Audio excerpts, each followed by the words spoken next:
Assalamualaikum warahmatullahi wabarakatuh. Bismillah, alhamdulillah, wassalatu wassalamu ala rasulillah sayyidina wa habibina wa syafi'ina wa maulana Muhammadin sallallahu alaihi wasallam ibni abdillah wa ala alihi wa sahbihi wa mawalah wa la hawla wa la quwwata illa billah. Amma ba'du, wa qala fid du'a rabbi shrah li sadri wa yassir li amri wahlul 'uqdatam min lisani yafqahu qawli. Allahumma sakhir lana lisana sidqi waj'alhu mahallal fahmi lil khitabi wa nutqa bis shawabi wal amala bis sunnati wal kitabi. Allahumma ftah lana abwabal ilmi wa zidna ilma wa fahma wa alhiqna bis sholihin. Allahumma ftah alaina futuhal arifina bi hikmatika wa ansur alaina rahmataka wa zakkirna ma nasina ya zal jalali wal ikram walhamdulillahi rabbil alamin. Bapak-bapak yang saya hormati, alhamdulillah pada kesempatan kali ini kita bisa lanjutkan lagi kajian kita membaca kitab hikam, yang mana pada malam hari ini sudah sampailah kita kepada hikmah yang ke-8 untuk mengingat kembali, mengulang kembali apa yang telah kita bahas di pekan yang sebelumnya, yaitu Syekh Ibnu Athaillah As-Sakandari mengingatkan dan memberikan kita nasihat, iza fataha laka wijhatan minat ta'arruf fala tubali ma'aha angqalla amaluka. Ketika Allah Subhanahu wa ta'ala telah bukakan satu pintu untuk mengenalnya, ketika Allah sudah membukakan jalan bagi kita untuk dekat kepadanya, maka fala tubali ma'aha angqalla amaluka. Maka saat itu janganlah kita bimbang. Kebimbangan ini disebabkan karena kita melihat sedikit amal-amalan ketaatan yang pernah kita lakukan. Kenapa? Karena fa innahu ma fataha halaka illa wa huwa yuridu ayyata'arrafa ilaika. Karena Allah tidaklah bukakan jalan tersebut, tidaklah Allah Subhanahu wa ta'ala tunjukkan jalan tersebut kepada kita kecuali wa huwa yuridu ayyata'arrafa ilaika, kecuali Allah lah yang menginginkan kita untuk mengenali zatnya. Alam ta'lam, apakah kita tidak tahu, anna ta'arrufa huwa muriduhu alaika, yang mana jalan yang dibukakan oleh Allah tersebut adalah pemberian Allah kepada kita. Wal a'mal anta muhdiha ilaiha, sedangkan amal ketaatan adalah sesuatu yang kita peruntukkan kepada Allah. Maka kalau dibandingkan ainama tuhdihi ilaihi mimma huwa muriduhu alaika, bagaimana perbandingannya antara amal yang kita peruntukkan untuk Allah dibandingkan dengan karunia yang Allah berikan kepada kita? Tentu lebih besar karunia Allah Subhanahu wa ta'ala. Nah, sampai saat ini insyaallah kan kita kemarin sudah bahas beberapa contoh, baik itu di zaman Rasulullah ataupun di zaman sahabat, di zaman tabi'in. Banyak sekali ada orang yang asalnya jauh dari Allah langsung seketika dekat dengan Allah karena beberapa sabab yang telah kita ceritakan di minggu-minggu yang lalu ya Pak ya. Seperti Sayyidina Umar bin Khattab yang dari kekufuran dan kemusyrikannya berbalik menjadi Islam dan iman karena sababiah mendengarkan surat Toha. Pun kita sama ketika diceritakan Fudail bin Iyad, Malik bin Dinar, yang sababiahnya mereka dari seorang yang punten jauh dari Allah kemudian dipilih, ditarik oleh Allah Subhanahu wa ta'ala mendekat. Itu sababiahnya karena mereka merenungi, meresapi apa yang terkandung dalam Al-Quran, alam ya'ni lillazina amanu an takhsha'a qulubuhum. Itu sudah kita terangkan di pekan yang lalu, dan insya Allah kita akan lanjutkan keterangan yang disampaikan oleh Syekh Ibnu Athaillah As-Sakandari ini. Yang selanjutnya ialah fala tubali ma'aha anqalla amaluka. Kalaulah sudah terbuka jalan atau pintu mendekatkan diri kepada Allah tersebut, maka kita jangan pedulikan lagi sedikitnya amal yang pernah kita lakukan. Kenapa? Karena memang ketika kita dipilih oleh Allah, ketika kita ditarik oleh Allah menjadi orang yang dekat kepada Allah, maka maka amal-amalan bukanlah syarat untuk bisa jadi orang yang terpilih. Kemarin sudah diterangkan ya Pak ya, masih ingatkan ya Bang Intannya? Artinya, walaupun bobolokot ku dosa, cek Sundana, walaupun diri kita ini penuh dengan kemaksiatan, amal ibadah ini sedikit kita kerjakan, bahkan sering kita kerjakan tapi tak bisa kita sempurnakan. Kalau kita lirik itu rasa-rasanya kita ragu. Rasa-rasanya ada orang nggak percaya bahwa itu bisa mendapatkan karunia Allah Subhanahu wa taala, yaitu ditarik sehingga dekat dengan Allah Subhanahu wa taala. Ya, kenapa? Karena memang orang yang dipilih oleh Allah Subhanahu wa taala, amal-amalan, zikir, wirid, baca Quran, sholat, zakat dan lain-lainnya bukan syarat untuk bisa menjadi orang yang terpilih. Sampai sini bisa dipahami banyak. Beda dengan cara kita, beda dengan metode kita. Kita ingin mendekatkan diri kepada Allah, metodenya ya dari awal, dari yang wajib kita kerjakan, sunnah sekuat tenaga kita sempurnakan. Bahkan punten Pak, yang mubah juga kan kumaha carana kita jadikan ini amal ibadah. Yang haram kita jauhi, yang makruh kita anggap haram.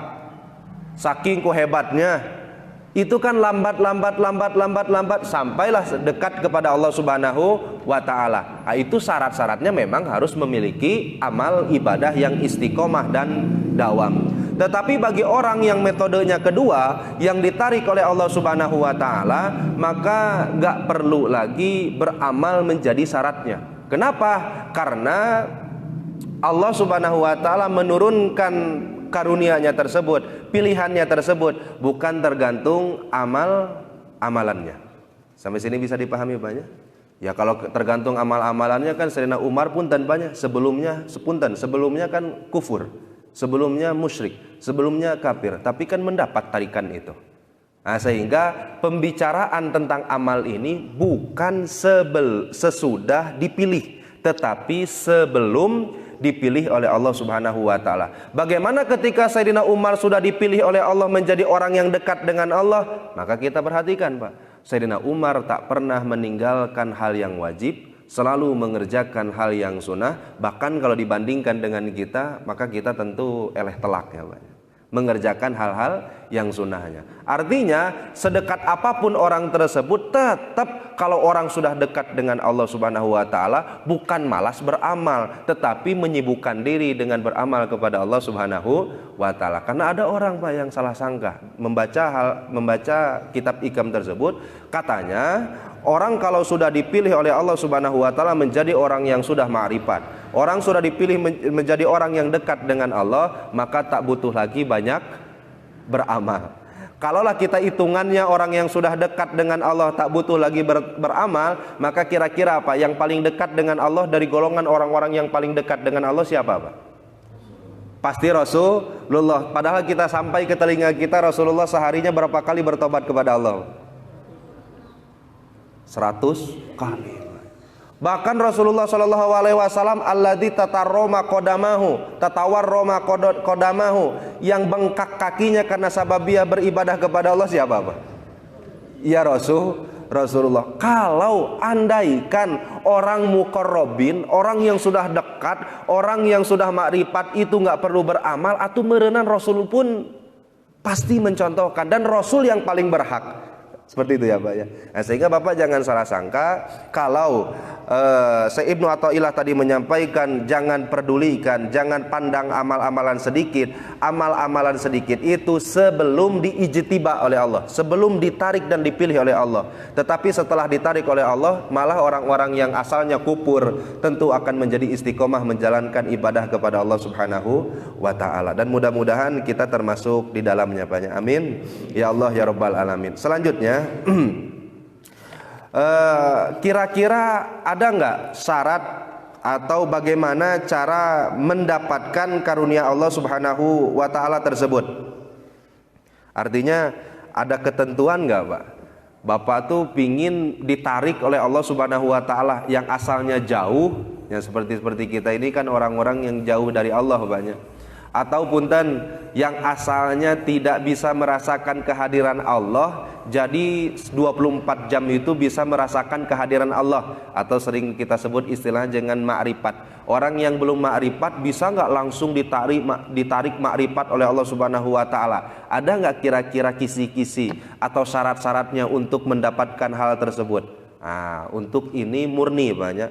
Pertama kita harus yakini hal tersebut murni karunia Allah Subhanahu wa ta'ala. Nggak bisa kita usahakan, nggak bisa kita upayakan sehingga bapak adug-adugan umpamana. Oh ningali Serina Umar sababiahnya karena membaca surat Toha unggal poe baca Toha 7 kali 7 balen umpamana teh ku bapak dibaca angger kitu-kitu kene nyawayahna. Kenapa? Karena memang sababnya bukan itu.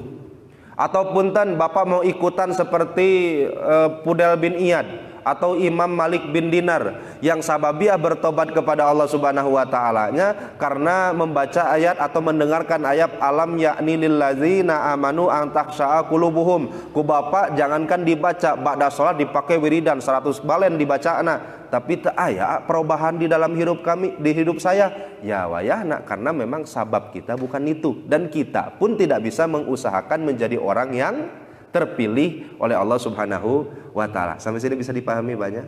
Jadi bapak nggak boleh milih nih, nggak bisa milih deh. Kalau dari dua metode yang tadi, yang pertama metodenya kita susah payah, kudu ngerjakeun wajib, sunnah, wirid, istiqomah, dawam dan lain-lain, tobat unggal poe dan lain-lain. Panjang perjalanannya, barulah sampai ke titik ma'rifat dekat dengan Allah Subhanahu wa ta'ala. Ada lagi metode itu yang langsung ya banyak, dari jauh langsung ditarik dipilih ku Allah langsung ke titik ma'rifat. Dihitung-hitung kalau menang milih tentu milih yang kedua aja banyak. Kalau diperbolehkan milih ya tentu kita milih yang kedua. Tapi apalah daya Pak, itu semua murni fadlum minallahi ta'ala, karunia Allah Subhanahu wa ta'ala. Satu. Yang kedua, wala buda annalaha asbaban. Tetapi walaupun karunia tapi punya sebab. Nah, sebabnya ini apa? Nah, ini yang repot dan angel teh, Pak. Annalaha asbaban illa annaha akhfa min antudrikaha ijtihadatuna. Bahwasanya orang mau ditarik ke Allah Subhanahu wa ta'ala pasti ada sebabnya dulu. Entah itu punten orang itu berbalik pikir dari yang tadinya suka maksiat tuh diberi musibah oleh Allah, karena musibah itu dia jadi dekat dengan Allah. Ada apa? Ada orang punten yang tadi nama wauh jeung masjid-masjid acan tapi udah dikasih penyakit oleh Allah Subhanahu wa ta'ala jadi rajin ke masjidna. Ada yang kayak gitu? Ada nggak orang tuh yang pertamanya punya kerjaan, riweuh dengan kerjaannya, jarang beribadah kepada Allah, beres mah di PHK dari kerjaannya, baru berbalik pikir sehingga mau bertobat kepada Allah. Ada yang sebabnya seperti itu? Ada. Pak Arif nyebut banyak, sehingga pengalaman pribadi itu. Cuma kan nggak sakur-sakur Pak. Ada juga orang yang di PHK bukan malah berbalik pikir sehingga bertobat, malah makin jadi. Ada banyak. Ada yang sababiahnya putus cinta punten. Putus cinta langsung bertobat kepada Allah, cintanya ditolak, bertobat kepada Allah. Ada kemarin kisahnya. Santri keur katarari kieu. Sehingga annalaha asbaban punya sebab tetapi wa akhfa illa annaha akhfa min antudrikaha ijtihaduna. Artinya ia punya sebab tetapi sebabnya disembunyikan oleh Allah Subhanahu wa ta'ala, yang kalau kita lakukan sebab yang sama belum tentu punya efek yang sama. Sampai sini bisa dipahami banyak. Nah, jadi satu, istipa itu murni karunia dari Allah. Yang kedua, nggak sekonyong-konyong orang itu langsung ditarik dipilih oleh Allah, tetapi mesti melalui sebab dulu, namun sebabnya disembunyikan oleh Allah Subhanahu wa ta'ala. Dan ini yang paling penting yang ketiga. Apa yang ketiga? Yang bisa kita lihat dari beberapa ayat Al-Quran. Ini disebutkan oleh Syekh Ramadan Al-Buti ketika Allah Subhanahu wa ta'ala menjelaskan dalam surat Al-A'raf bahwa apa sih karakteristik atau sifat-sifat yang orang-orang ditarik atau dipilih itu miliki, Pak. Jadi kecenderungan mereka itu memiliki karakteristik seperti apa sehingga kebanyakan orang-orang yang ditarik itu adalah memiliki sifat yang sama. yaitu salah satunya diterangkan oleh Allah dalam surat Al-A'raf, yaitu dawuh Allah, bismillahirrahmanirrahim, innalladzina kazzabu biayatina. Innalladzina, sesungguhnya orang-orang, kazzabu yang telah mendustakan biayatina, ayat-ayat atau tanda-tanda kekuasaan kami, tanda-tanda kebesaran kami, maka wastakbaru anha, serta mereka membanggakan dirinya dengan hal itu, sombong dengan hal itu. Kemudian apa jawaban Allah? La tufattahu lahum abwabus sama, enggak akan pernah dibukakan oleh Allah pintu dari langit. Pintu dari langit ini apa? Kalau kita membahas tentang bab ijtiba atau istifa, tentu karunia Allah Subhanahu wa taala. Sehingga salah satu syarat orang yang diijtiba oleh Allah atau karakter sifat yang dimiliki orang yang dipilih oleh Allah itu adalah orang yang tak pernah sombong, bangga diri ketika telah melakukan kemaksiatan. Atau artinya orang tersebut tidak pernah berbangga diri dengan kemaksiatan yang pernah dia lakukan. Bahkan di hadis ini pernah didauhkan, Pak. Kata Rasulullah, Allah akan tetap mengampuni dosa seorang hamba ketika seorang hamba tersebut tidak menyebut-nyebutkan dosa yang telah dia lakukan. Maksud menyebut-nyebut di sini teh bukan bapak curhat kepada guru bapak sebutkan, oh berarti ini teh, oh enggak sih, ini pasti nggak akan diampuni, bukan. Tapi yang lebih dimaksud adalah orang yang menyebut-nyebutkan dosanya karena arah-arah sombong telah melakukan dosa tersebut. Dan ini karakteristik dimiliki oleh orang-orang pun tanpa orang-orang kafir Quraisy pada saat itu. Orang-orang yang bangga dengan penentangannya kepada Rasulullah, maka kata Allah Subhanahu wa taala, ini lebih hebat banyak, la tufattahu lahum abwabus sama, karunia dari langit sudah ditutup oleh Allah, bahkan wala yadkhulunal jannata, mereka sampai kapanpun enggak akan pernah masuk surga. Sampai kapan? Hatta yali jamalu fil khiyat, sampai ada unta bisa masuk karena jerol yang enggak jarum, Pak. Sampai ada unta, ngelahanan unta bisi badag teuing, sampai aya beurit gitu.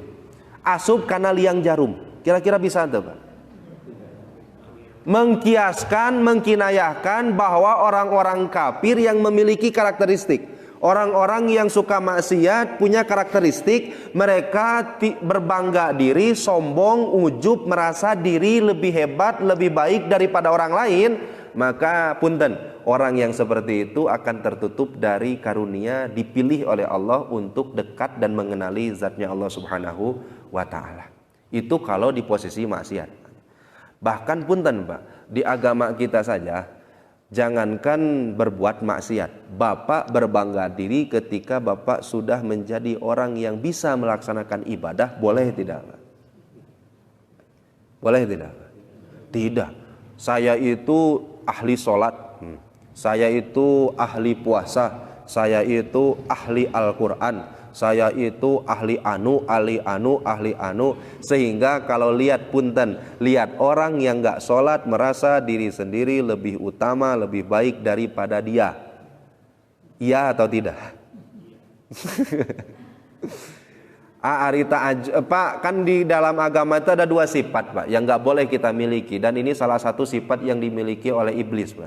Iblis itu kan punya dua karakter. Satu, dia tuh punya takabur, sombong. Yang kedua, dia tuh punya ujub. Wa id qulna lil malaikati isjudu li adama fasajadu ila iblis aba wastakbaro, kan dalam ayat itu. Satu, aba pembangkang, dua, wastakbaro punya sikap takabur. Apa bedanya ujub sama takabur?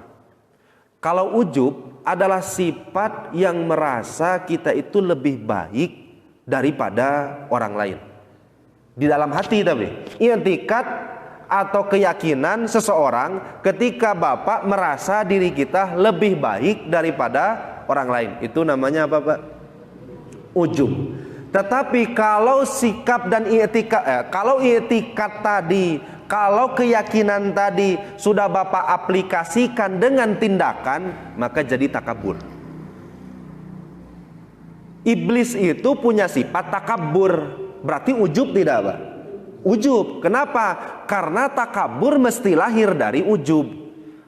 Kenapa? Karena memang dari ayat lain kita akui ada perkataan iblis yang mengatakan ana khairum minhu, saya lebih baik dari Adam. Khalaqtahu min tin wa khalaqtani min nar. Secara logika iblis, tapi secara logika saya lebih baik daripada Adam, karena Adam dibuat dari tanah, saya dibuat dari api. Cek logika iblis mah tanah dan api lebih unggul api. Cek logika Bapak, api jeung tanah lebih unggul. Leres eta teh Pak dengan dalilnya. Karena memang kalau kita lihat unsur sebesar apa sih ya, puntennya kalau ada ahli apa di sininya Pak, ahli naon Pak yang biologi, kimia, nah ahli perzat-zatan lah ya. Kalau kita lihat unsur-unsur yang terkandung dalam apinya sakitu-kitu nah Pak, dibandingkan dengan unsur atau zat yang terkandung di dalam tanah, itu tentu lebih banyak yang terkandung di dalam tanah. Sehingga pun banyak ulama yang menyebutkan kalau orang pertama kali menghadapi agama menggunakan logika, itu sama saja dia mencontoh perilaku iblis. Karena salah satu contoh makhluk pertama kali menggunakan logika terhadap perintah Allah ialah iblis. Kan dia tuh diperintahkan usjudu li Adama, sujud dong ke kanjeng Nabi Adam. Tapi cek iblis secara logika ya, sujud ke Adam itu gak pantas. Kenapa? Satu, Adam junior. Kenapa junior? Ya kan saya dulu yang diciptakan. Kedua, saya itu kan muallimul malaikah. Itu dulu tuh iblis tuh makhluk yang dicintai oleh Allah Pak. Bahkan dalam kitab-kitab tafsir itu mereka itu sampai ngawurukan tuh, memberikan ilmu, ngajar malaikat tuh sampai disebut alfa amin 1000 tahun. Itu iblis sampai ngawurukan malaikat tuh lama sekali, karena cerdas. Kalau nggak cerdas sih ya kita kan sholat tetap anggal waktu. Karena iblis cerdas, karena setan cerdas, jadi kita kan sholatnya nggak awal waktu, dah kagoda wae. Kalau iblis nggak cerdas, kalau setan nggak cerdas, ya punten Pak, banyak orang yang pasti masuk surga. Tapi kan buktinya kata Allah, sulatum minal awalin wa sulatum minal akhirin. Awal banyak yang masuk neraka, akhir banyak yang masuk neraka. Karena kan pintar-pintar mereka itu menggoda umat manusia. Ya ditambah lagi nafsuna badak. Nah, jadi klopisan lah, setana ngagoda, nafsuna tidak terkendalikan, ya sudah jadi ya, balat teh. Nah tapi nauzubillah summa naudzubillahi min dzalik. Nah, kalau kita perhatikan Pak, iblis itu punya sikap takabur tidak Pak? Punya ya Pak. Punya sikap ujub tidak Pak? Punya. Iblis, setan yang dulunya di surga, karena sababiah punya sifat takabur dan ujub, dibalangkeun kana dunia. Kulnah bitu minha jami'a, karena Allah, Adam kamu keluar, iblis kamu juga keluar.